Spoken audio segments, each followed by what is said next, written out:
So, Classic WoW's brand new fresh progression realms are truly upon us, going live on the 21st of November. And part of Vanilla WoW's charm is that each class lacks something, so that other classes can make up for it. As a result, meaning there's nothing wrong with a quick reminder of how each class performs, in different areas, or maybe highlighting one or two things as a new player to Classic that you might not be aware of. So this is indeed a very quick class picking guide, noting on which classes are best in which roles, and which don't work quite so well, specifically in Vanilla with regards to PvE aspects of the game. So this guide serves as a general and gentle reminder to new or returning players, rather than something very hardcore and in-depth. And I preface all of this by saying WoW, and specifically Vanilla, more often than not is about enjoying the journey, so don't feel pressured into picking a class at the expense of playing a different role that you actually did want to play. And this also goes for trying to min-max your race class combination. This is Vanilla, and one of the many times we are now going through it, so genuinely just try to enjoy yourself and go for whatever takes your fancy. So without further ado, let's take a quick look at each class for Vanilla Fresh.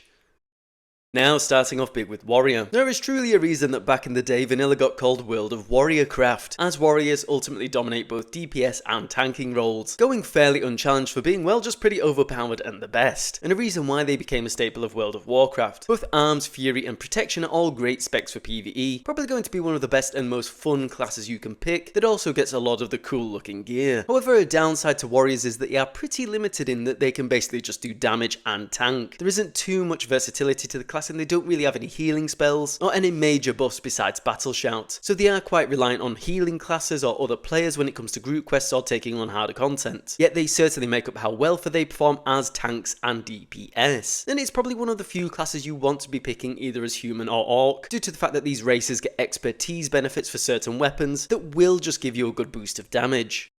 Now moving on to Paladin, the Holy Warrior. Paladins in Vanilla are limited to Alliance players only, so if you're a Horde player who usually rolls Paladin, you're going to have to join the Alliance for Vanilla on this one. Now Paladins can roll as tank, DPS or a healer, giving the illusion of choice in Vanilla. As I'm saying this as someone who mained Rep Paladin for a long time, they are fairly useless at tanking or DPS in Vanilla, and choosing Paladin really likely means you'll be going down the route of healing at endgame. And in Vanilla, Rep doesn't do a lot of damage, and Protection Paladins spend the majority of their time being out of mana. Yet Paladins are still really valued for a lot of their buffs they bring in, their blessings, provide some great perks like getting your mount as a spell at level 40 for really cheap, saving you a lot of gold, and they are good for leveling, as they bring a lot of versatility as a solo leveler in terms of being able to heal yourself, various buffs, and still doing enough damage to kill things. However, like mentioned, for the long term of Vanilla, you could maybe level as Ret or Protection, but realistically you'd probably have to roll a healer for endgame.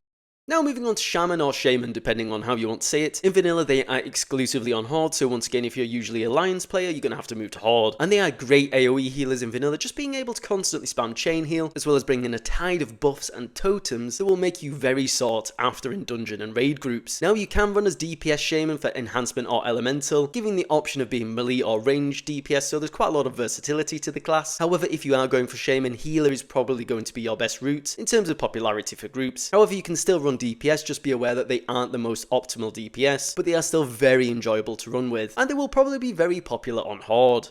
Now coming on to Rogue as a way to tie off almost the classes that do melee DPS, Rogue is a very good all-rounder in terms of you can run PvE and PvP quite well, and avoid a lot of world PvP or maybe dangerous monsters when doing quests due to the large amount of stealth capabilities that Rogues have. And through 3 different DPS trees you have a decent bit of variance in what you can pick to run with. It's also worth noting that Rogue is probably the second best viable melee DPS for Vanilla, as Warriors will still probably always outshine you, but there's still very much the chance that you'll be as good as, if not better than, a couple of warriors in raid and dungeon groups, so you'll be sitting at second spot for the best melee DPS, and they're definitely a viable option for Vanilla. And Rogue is very fun, very fast and very versatile, and is a great way to enjoy a staple of Vanilla. So before we get onto the clothy casters, a brief note on Hunters. Now Hunters are a very strong DPS class when leveling up, and the pet system we have in Vanilla also means that Hunters are great when it comes to maybe soloing elite quests, or pulling everything in a dungeon by accident. The main issue with Hunters is that compared to other classes they don't scale quite as well in the long term, and while still a great DPS class, it means that it can feel quite unsatisfactory the higher level you get, when you don't feel these big power increases that you might in other DPS classes. And in Vanilla, well, welcome to the world of buying ammunition as a Hunter, as they rely on ammo and mana in Vanilla, which is mostly a nice novelty, but also a massive inconvenience whenever you get caught short at times. Yet I'd argue having pets in Vanilla is a huge bonus when it comes to general damage and leveling, and overall survivability, and Hunters are generally quite enjoyable to play as.